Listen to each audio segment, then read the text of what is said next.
Oke, uh, kita mulai aja. Jadi materi kita untuk topik epidemiologi dan survei ini adalah tentang penelitian survei dengan kuesioner. Ya. Kemudian di sini nanti akan saya sampaikan beberapa hal yang mana sebenarnya sudah tercakup semua di dalam modul. Ya. Nah, di sini ada pengertian survei, pengertian alat ukur survei, dan pengumpulan data survei. Nah, adik-adik mungkin materi ini sudah pernah disampaikan pada topik PKI. PKI itu apa? Penulisan karya ilmiah. Saya tolong di feedback.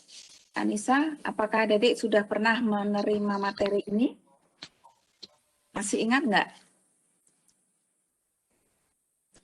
Kalau Tentang tidak penelitian salah, survei. sudah dok. Sudah, oke ya. Berarti kalau sudah nanti kita bisa lewati saja ya. Mungkin ini sedikit mengulang ya adik-adik ya.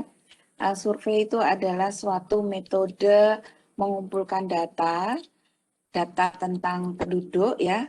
Kemudian yang diminta datanya atau yang dicari datanya tidak seluruh responden yang ada. Ini bedanya dengan sensus ya. Kalau sensus itu semua penduduk dari ujung timur sampai dengan ujung barat itu harus kita ambil datanya. Bedanya dengan survei ini kita melakukan suatu sampling atau penarikan sampel. Nah, ini kita harapannya dengan penarikan sampel ini kita tetap bisa mengetahui bagaimana kondisi dari populasinya. Ya. Saya kira itu. Kemudian di dalam survei ini, kenapa kita melakukan survei? Ini antara lain kalau kita ingin mengetahui sesuatu, misalnya, Anissa, kamu pakai baju warna apa? Maka cara yang paling mudah adalah saya menanya kepada Anissa. Jadi kita melihat, menanya, kemudian kita bisa mendapatkan segala data dari dia, misalnya apa yang dia pakai, bagaimana perasaannya dia, kemudian apa alasan kamu ikut kuliah di kedokteran gigi misalnya begitu ya. Ini bisa kita langsung tanyakan kepada orangnya atau pada subjeknya. Nah, untuk survei ini penelitiannya bersifat non eksperimental, artinya kita tidak melakukan suatu intervensi pada individu yang kita pakai sebagai objek survei ya. Jadi kita hanya melihat observasi, wawancara, apa yang ada pada mereka. Kita tidak melakukan eksperimen ya. Ini gampangnya seperti itu ya. Kemudian survei ini merupakan suatu penelitian yang sifatnya adalah kuantitatif. Kuantitatif berarti kita menggunakan angka.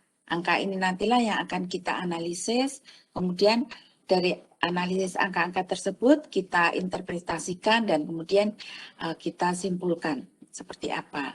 Nah, caranya untuk mendapatkan angka-angka dalam penelitian survei adalah kita antara lain membuat suatu daftar atau list yang mana kita bisa mengisikan di dalam list tersebut atau menuliskan di dalam list tersebut atau data tersebut. Pertanyaan-pertanyaannya itu sudah kita siapkan sebelumnya. Jadi di dalam survei kita menggunakan suatu daftar pertanyaan yang kita sebut sebagai kuesioner. Kemudian di situ isinya pertanyaannya adalah tentang hal apa yang ingin kita ketahui. Ya. Kemudian ternyata survei dengan kuesioner ini merupakan salah satu metode penelitian yang sederhana, cepat, sehingga banyak digunakan oleh seluruh orang ya. Kemudian terutama untuk mahasiswa dan dosen di dalam melakukan penelitian. Nah, saya lihat ini mulai terjadi pandemi ini, penelitian-penelitian yang kita lakukan di lab atau di pasien menjadi sangat berkurang.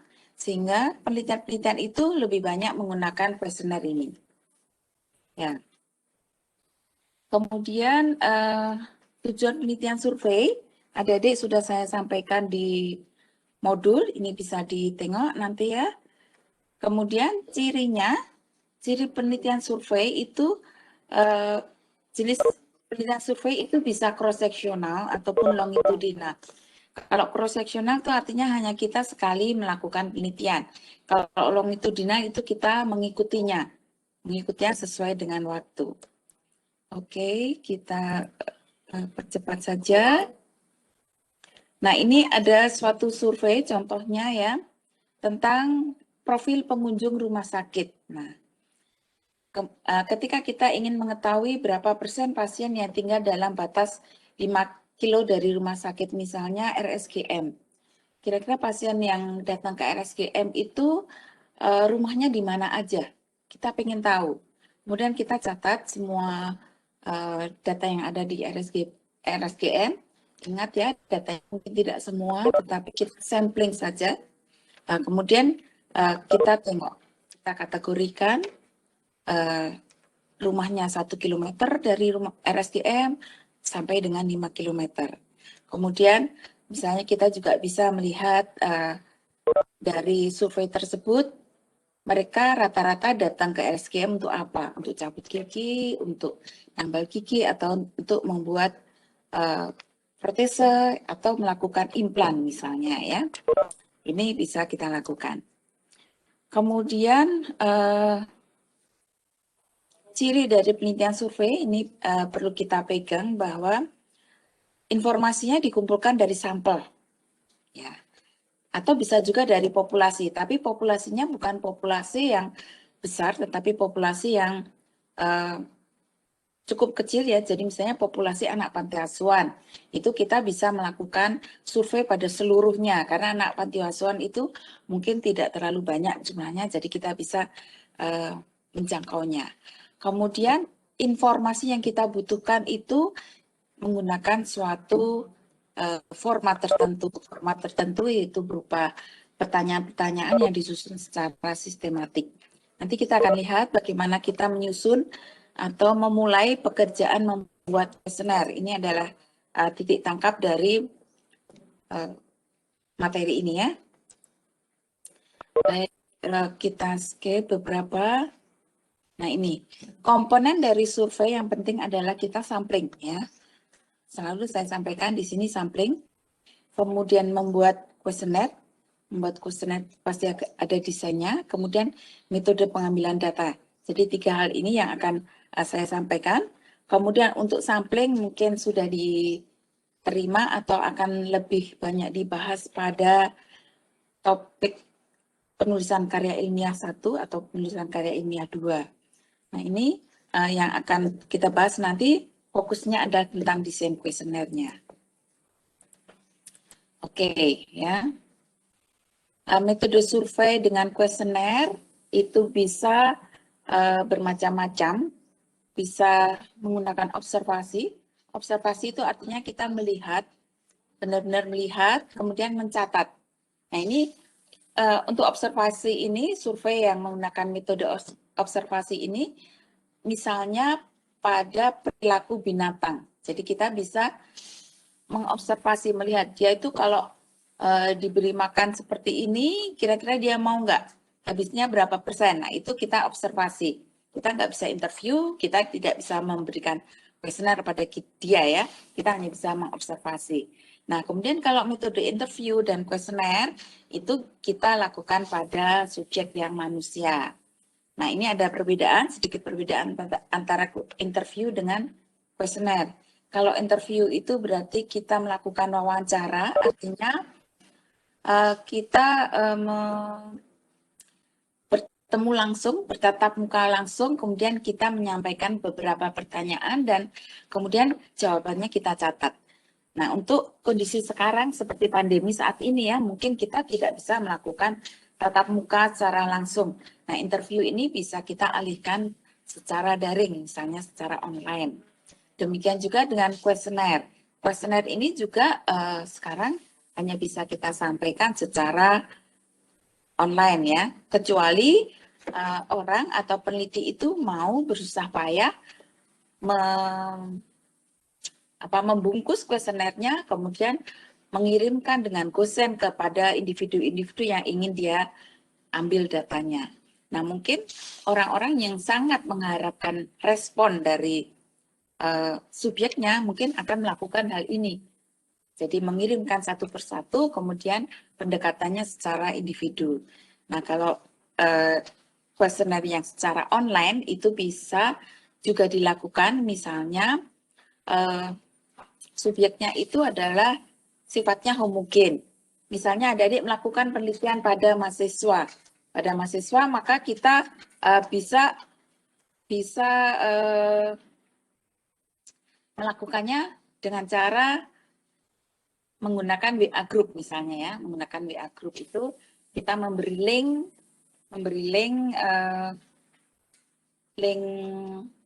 kuesionernya ya. Kemudian mereka diminta menjawab langsung di dalam linknya tersebut. Nah, oke. Ini ada beberapa langkah waktu kita membuat atau mendesain kuesioner. Ini yang pertama adalah kita harus memahami dulu apa itu langkah-langkah di dalam kuesioner itu. Kalau observasi itu berarti kita menggunakan alat ukur observasi, biasanya menggunakan checklist. Tetapi kalau kuesioner kita menggunakan suatu daftar pertanyaan. Nah, untuk metode interview atau wawancara, ini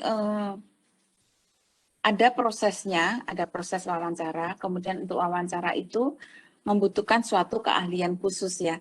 Jadi wawancara itu tidak semua orang bisa melakukan, apalagi wawancara tentang sesuatu hal yang itu sangat spesifik, misalnya bidang kedokteran atau bidang medis. Jadi ketika kita melakukan wawancara itu kita harus paham dulu teorinya, harus paham dulu konstruknya apa yang ingin kita ketahui. Kemudian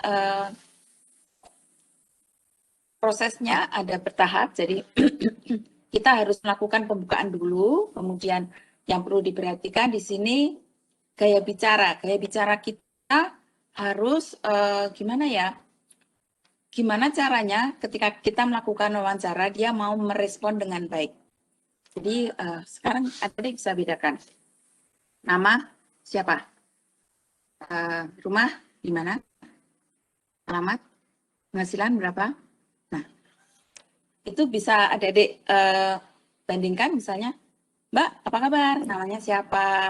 Oh, rumahnya mana? Sama ini mana tempatnya? Nah, jadi kita harus belajar untuk melakukan wawancara yang baik sehingga orang akan merespon kita dengan baik.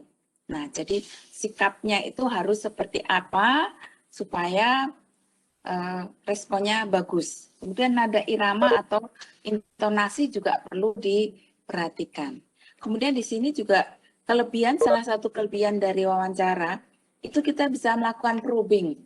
Probing itu artinya kita bisa mencari data-data yang mungkin tidak bisa didapat hanya dengan kuesioner. Jadi ketika kita menanyakan sesuatu, misalnya ya, saya ingin mengetahui tentang data tentang frekuensi menyikat gigi. Frekuensi menyikat gigi pada anak-anak ya. Anak-anak SD. Anak-anak SD zaman sekarang itu mereka mendapatkan informasi yang banyak dari media, sosial media misalnya. Kemudian bisa juga dari TikTok, itu mahasiswa sekarang banyak melakukan ya TikTok, edukasi dengan TikTok itu menyenangkan karena ada lagunya yang anak-anak senang dan itu mudah masuk ke dalam pikiran mereka. Nah misalnya kita tanya, Dek, nyikat gigi berapa kali sehari gitu ya pada anak kecil. Kemudian anak tersebut ingat pernah melihat TikTok bahwa di situ kita harus menyikat gigi sehari minimal 2 kali. Dia jawab 2 kali sehari. Apakah kita langsung percaya pada apa yang dia jawab? Kalau dia misalnya respondennya sudah cukup dewasa, kita bisa mempercayainya, maka kita bisa langsung melakukan pencatatan 2 kali. Tapi kalau anak-anak kita perlu cross check dulu. Oh, sehari 2 kali. Kapan ya? Jadi kita probing, kapan? Pagi hari. Oh ya. Malam hari. Oke. Sore waktu mandi, Kak, gitu misalnya gitu. Lah berarti 3 kali, tadi katanya 2 kali. Oh iya, berarti saya 3 kali. Nah itu kita mendapatkan jawaban yang sebenarnya. Jadi bukan hanya 2 kali, tetapi ternyata 3 kali. Bisa juga kita tanyakan, setiap hari nyikat gigi enggak? Iya. Berapa kali? 2 kali. Punya sikat gigi enggak? Enggak. Lah kamu pakai sikat giginya siapa? Pakai sikat giginya orang tua. Lah kok sekarang gigi kamu kotor sekali? Iya, ternyata saya nyikat giginya hanya 1 kali. Nah ini di sini salah satu manfaat dari kita menggunakan probing ini atau menggunakan proses wawancara ini, kita bisa melakukan probing kemudian membuat penilaian dari jawaban itu. Adik-adik ada pertanyaan sampai di sini saya bisa langsung diinterupsi ya. Nah, ini kita sampai pada kuesioner. Kuesioner adalah daftar pertanyaan yang tertulis yang disusun sebelumnya. Cara menyusunnya pun ada sistematiknya. Jadi digunakan secara sistematik. Kemudian kuesioner ini merupakan teknik pengumpulan data yang langsung pada sumber pertama atau biasanya datanya kita sebut sebagai data primer. Nah, ini yang bisa kita lakukan adalah menggunakan Google Form ya kalau sekarang secara online. Ini salah satu kelebihan dari teknologi ya. Kemudian untuk kuesioner ini kenapa menjadi salah satu alat ukur yang bagus, karena kita bisa mengetahui kondisi dari responden kita bisa saat ini, bahkan bisa saat lalu. Kemudian kita juga bisa mengetahui tentang sikapnya, pengetahuannya, kepemilikannya, bahkan bisa sampai motivasi individu juga bisa kita dapatkan dari kuesioner ini. Nah, kita sebagai peneliti atau sebagai orang yang melemparkan kuesioner pada orang lain, maka kita diminta mindset kita adalah orang tersebut jujur. Itu pertama yang harus kita tangkap. Jadi apa yang dia jawab atau apa yang dia disampaikan dari kuesioner tersebut atau respon dari kuesioner kita, itu adalah sesuatu yang benar. Nah, asumsinya responden itu adalah orang yang paling tahu tentang dirinya sendiri. Nah, ini jadi ini harus kita terima. Kadang-kadang ketika kita melakukan penelitian dengan kuesioner itu kadang-kadang ini benar nggak sih jawabannya? Nah, kadang-kadang kita tidak percaya dengan jawaban responden, itu kita tidak dibenarkan. Jadi apapun yang ditulis atau dijawab oleh responden di dalam kuesioner itu harus kita terima apa adanya ya. Kemudian tidak ada survei yang sukses tanpa kuesioner yang dirancang dengan baik. Nah, kuesioner yang baik adalah kuesioner yang handal, valid atau reliable. Ini sudah ada di dalam modul ya.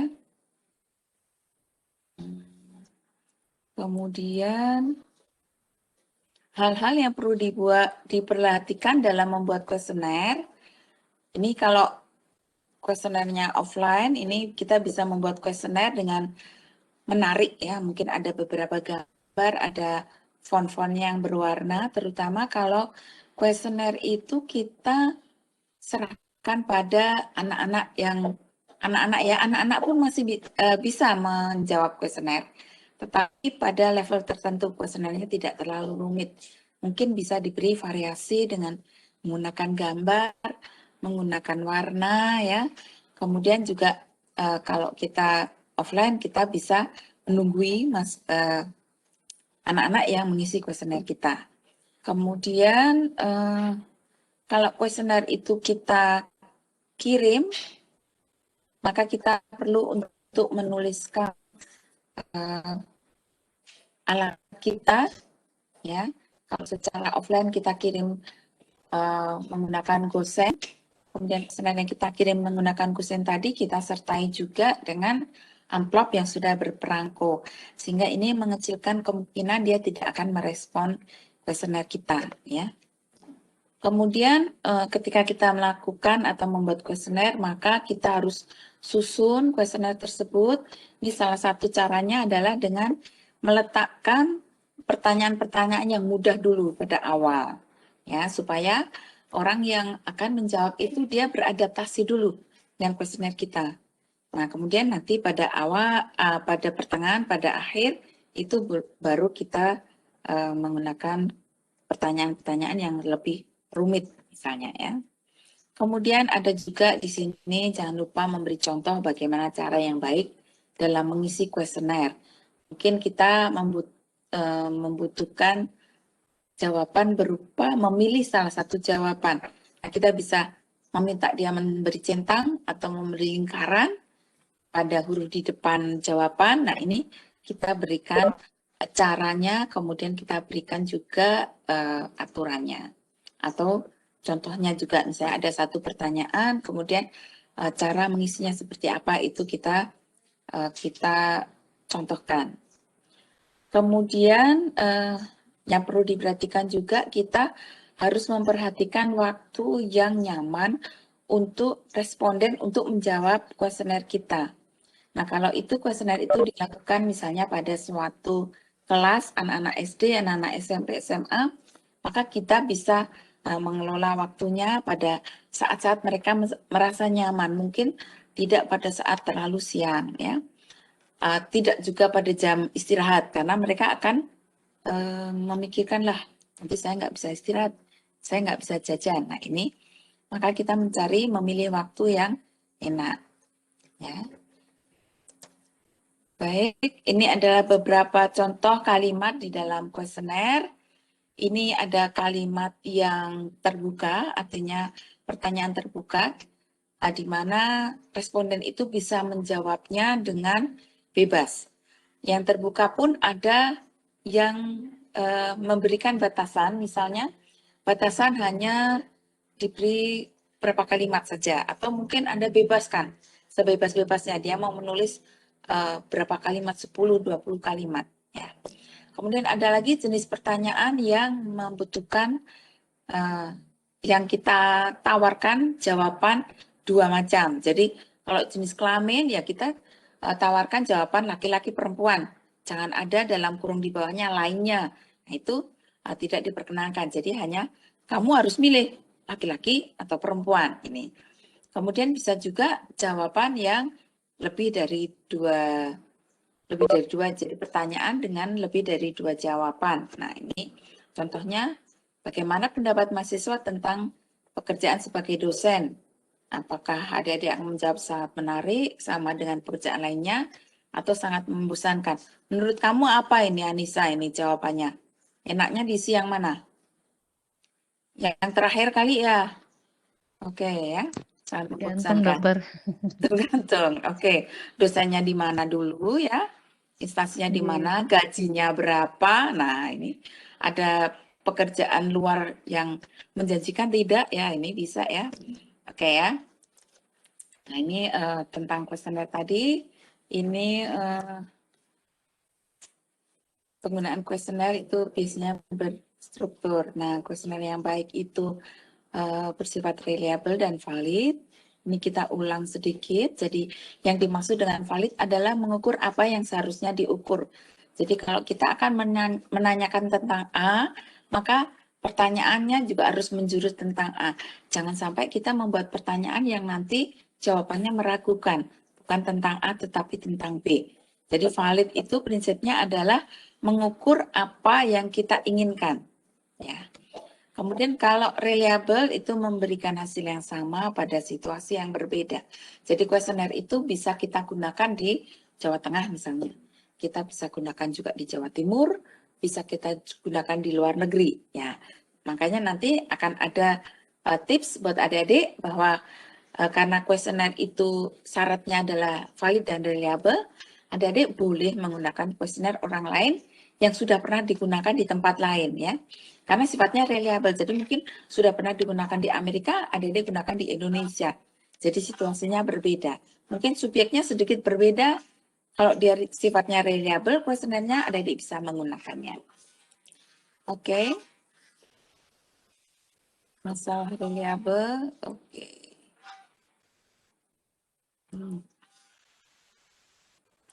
Ya, saya skip saja ini. Sudah ada semua adik-adik ya di dalam modul ini. Adik-adik nanti bisa sambil membaca. Nah, ini masalah di dalam wawancara atau kuesioner itu adalah non-respon ya. Non-respon itu kita sudah mengirimkan kuesioner tetapi tidak dijawab ya.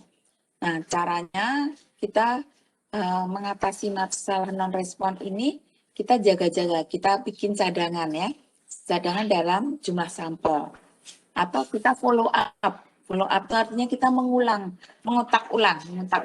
Gimana kemarin kuesioner yang saya kirimkan ke Bapak, apakah sudah diterima? Gitu ya. Atau saya perlu mengirim ulang. Nah, itu salah satu bentuk untuk menarik orang supaya mau menjawab kuesioner kita. Ya.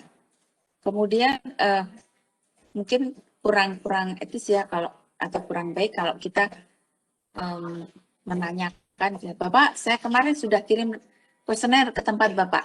Bapak sudah terima, tolong segera dijawab ya. Ini nggak akan dijawab kalau saya dapat begitu saya taruh. Ya, jadi mungkin orang yang menyampaikan kuesioner itu adalah orang yang paling membutuhkan datanya, ya, sehingga kita harus sedikit rendah untuk bisa mendapatkan respon yang maksimal. Ya. Oke. Nah, salah satu bentuk survei itu adalah dengan telepon ya. Tapi saya kira sekarang wawancara secara telepon itu juga saya merasa kurang apa ya, sangat mengganggu buat saya karena kalau telepon itu kita tidak bisa janjian ya, kadang-kadang di tengah-tengah kuliah ada yang nelpon, Bu, kami dari Bank X, saya mau survei kepuasan konsumen. Bagaimana Ibu? Nah, ini kan wawancara telepon ini sebenarnya kelemahannya itu di situ ya, waktunya kadang-kadang tidak cocok waktunya. Nah, tetapi keuntungannya kalau itu sudah sukses bisa bertemu dengan orang, kemudian dia mau merespon, maka keuntungannya adalah dia sebenarnya cepat, praktis ya. Kemudian menurunkan bias wawancara. Jadi maksudnya di sini kalau ada sesuatu yang kurang jelas bisa langsung dikonfirmasi atau dijelaskan. Kemudian kerugiannya tadi sudah saya sampaikan, keterbatasan waktu ya, kita nggak bisa wawancara telepon panjang lebar, jadi harus dibatasi juga akhirnya. Kemudian kadang-kadang tidak semua responden memiliki telepon, tapi saya kira ini sudah tidak terjadi ya di zaman ini ya. Nah, kuesioner yang diisi sendiri oleh responden ini contohnya adalah survei kepuasan layanan ya. Kalau adik-adik nginep di hotel itu di kamar itu pasti ada suatu lembaran tentang survei kepuasan layanan ya. Itu boleh kita isi, lebih banyak yang tidak diisi. Nah, jadi di sini kelemahannya adalah biasanya persentase tidak dijawab itu besar ya. Kemudian karena itu bentuknya jawabannya biasanya kita tinggal memilih, informasinya tidak benar-benar detail ya. Kalau keuntungannya mungkin ini bisa dilihat adik-adik ya, dia lebih murah, kemudian fleksibel dengan waktu responden ya, karena dia bisa kapan dia ada waktu dia bisa memegang kuesioner tersebut dan mengisinya kalau mau ya. Oke. Nah, ini sudah ada di dalam modul ya. Nah ini, ada beberapa kiat yang perlu adik-adik ketahui. Anissa, tolong saya diingatkan kalau waktunya habis. Nah, ini jumlah item pertanyaan dalam sebuah kuesioner. Jadi kuesioner itu butir pertanyaannya biasa kita sebut sebagai item. Item, bukan item ya, maksudnya butir-butir pertanyaan. Nah, di sini saya contohkan ada yang disebut sebagai skala self-qual, yaitu suatu kuesioner tentang service quality. Nah, ini bisa digunakan secara internasional sehingga bisa diterapkan di mana saja. Ya, ini SERVQUAL ini jumlah pertanyaannya ada 22. Maka kalau kita mengadop atau menggunakan kuesioner ini ya semuanya ini harus kita pakai jumlah 22 ini dan harus kita tanyakan pada responden. Nah, ada pertanyaan, apakah jumlah pertanyaan itu harus sama antara variabel? Misalnya, saya mau mencari informasi atau variabelnya itu tentang pengetahuan kesehatan gigi dan perilaku kesehatan gigi. Apakah jumlah pertanyaannya harus sama? Nah, tentu saja tergantung pada konsepnya. Jadi, pengetahuan mungkin tidak terlalu banyak pertanyaannya. Tetapi perilaku itu secara teori banyak sekali aspeknya atau dimensinya sehingga nanti ketika dibuat menjadi suatu kuesioner mungkin jumlah pertanyaannya akan lebih banyak. Jadi jumlah pertanyaan pada prinsipnya tidak harus sama antar variabel, bahkan dalam satu variabel yang sama pun jumlah pertanyaan itu bisa berbeda-beda antar dimensinya atau antar aspek dalam variabel tersebut. Nanti akan ada contohnya, nanti akan saya sampaikan. Kemudian, apakah saya boleh mengembangkan sendiri skala ukuran dalam kuesioner yang saya buat? Dan bagaimana caranya? Ini sering kali ditanyakan. Jadi, kalau kita melakukan suatu survei atau suatu penelitian yang menggunakan kuesioner, temanya itu kebetulan sudah banyak diteliti orang, kemudian sudah ada kuesionernya, maka kita diperbolehkan untuk menggunakan kuesioner yang sudah ada. Ya, boleh.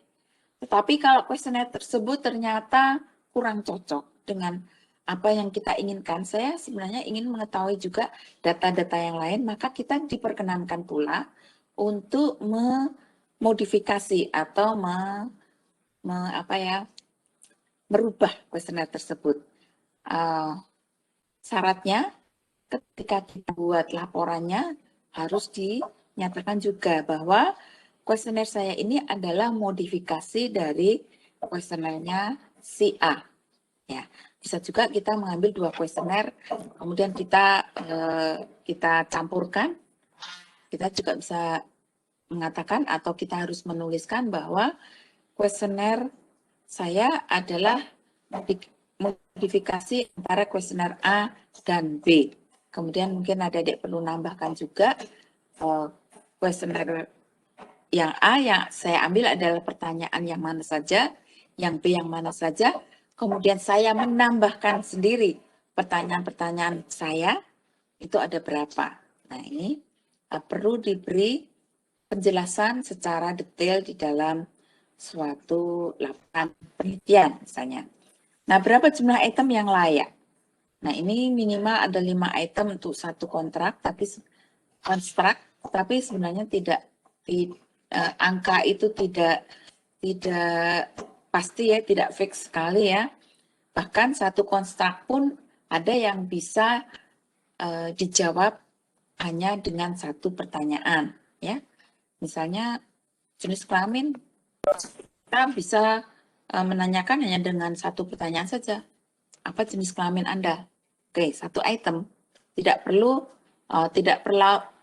kita menanyakan yang lain-lain ya. Ya, enggak usah lah. Oke, buang-buang waktu dan kayaknya lebay banget. Kemudian di sini, sebentar kok malah.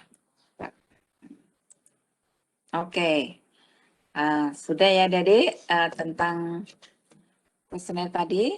Nah ini survei itu ternyata sekarang trennya kita bisa melakukannya secara online. Nah survei itu biasanya dilakukan untuk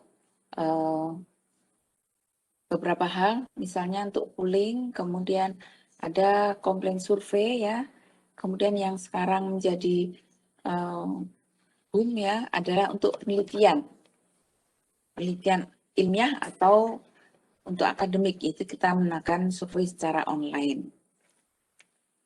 Nah kelebihan dari survei online ini kita bisa mengerjakannya dengan cepat, kemudian mudah bagi yang terbiasa dengan internet. Nah, ya, kalau saya tidak terlalu mudah buat saya. Kemudian lebih interaktif ya. Kemudian karena semuanya menggunakan teknologi, biasanya jawaban dari responden itu akan langsung masuk ke dalam tabel, sehingga kita tidak perlu menginputnya lagi ke dalam tabel. Kemudian bahkan bisa direkap langsung ya.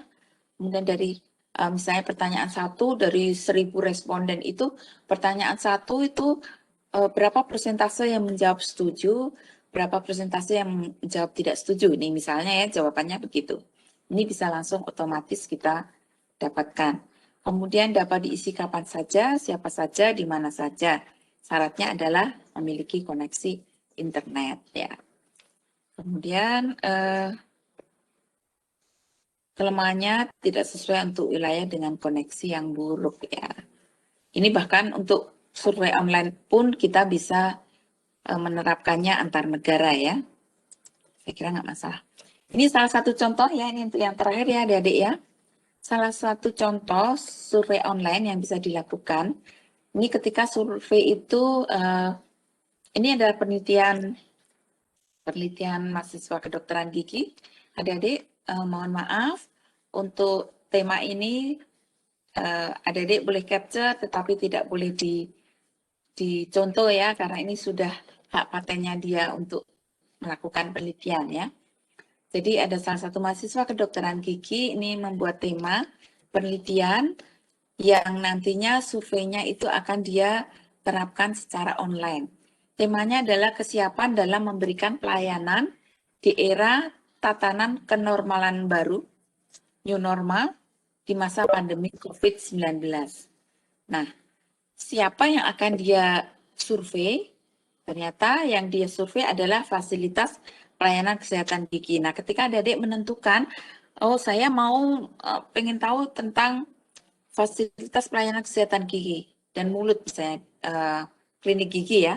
Kenapa klinik gigi? Kenapa enggak klinik yang lain? Misalnya ortopedi ya. Mungkin adik-adik bisa memberi penjelasan atau keterangan di latar belakang kenapa meneliti di pelayanan kesehatan gigi dan mulut. Ini seperti adik-adik ketahui, kalau kita bekerja di klinik, kita tidak bisa melakukan social distancing.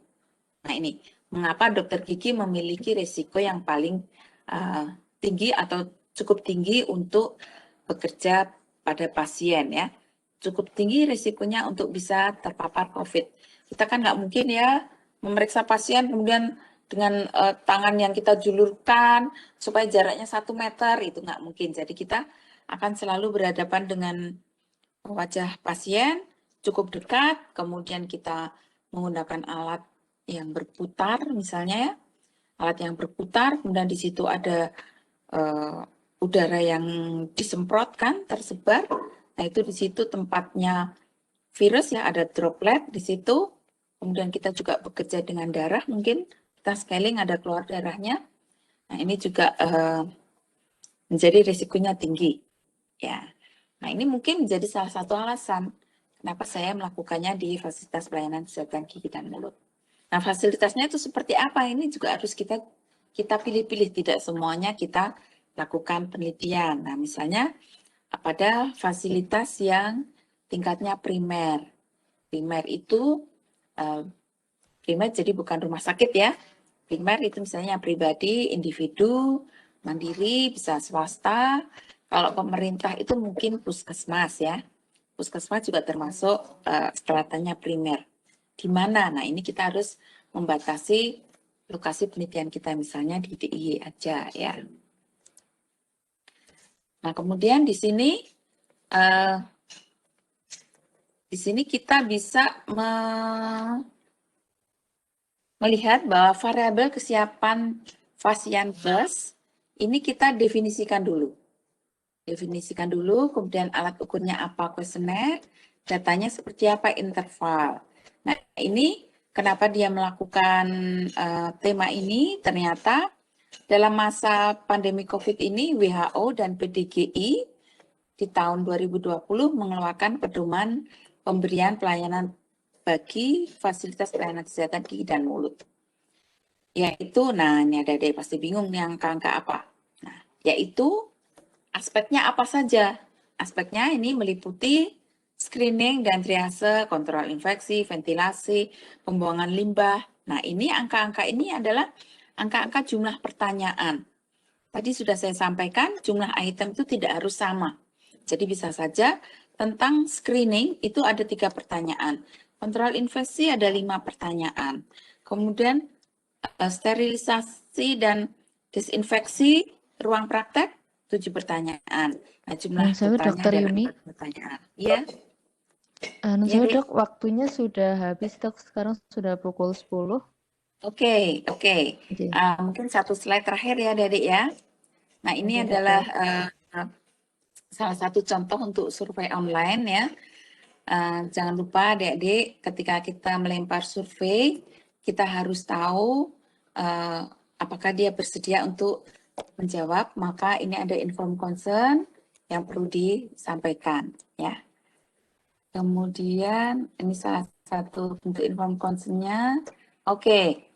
Nah, ini yang penting di sini adik-adik ya, ketika kita membuat suatu kuesioner yang mana kuesioner ini belum ada sebelumnya, kita buat baru, maka kita harus tahu kisi-kisi dari kuesioner tersebut. Ini penting sekali. Jadi pengetahuan atau pedoman pemberian pelayanan gigi itu harus ada teorinya dan menurut siapa. Nah, ini ada menurut WHO dan PDGI, ini ternyata ada beberapa aspek. Aspeknya 1, 2, 3, 4, 5, 6, 7. Ada 7 aspek. Nah, 7 aspek ini yang harus kita turunkan, kita buat pertanyaan-pertanyaannya, dan itu harus kita sampaikan kepada responden. Jangan sampai dari teori tersebut atau dari aspek-aspek tersebut ada yang tidak ditanyakan. Jadi semuanya harus ada pertanyaannya. Saya kira itu adik-adik untuk materinya.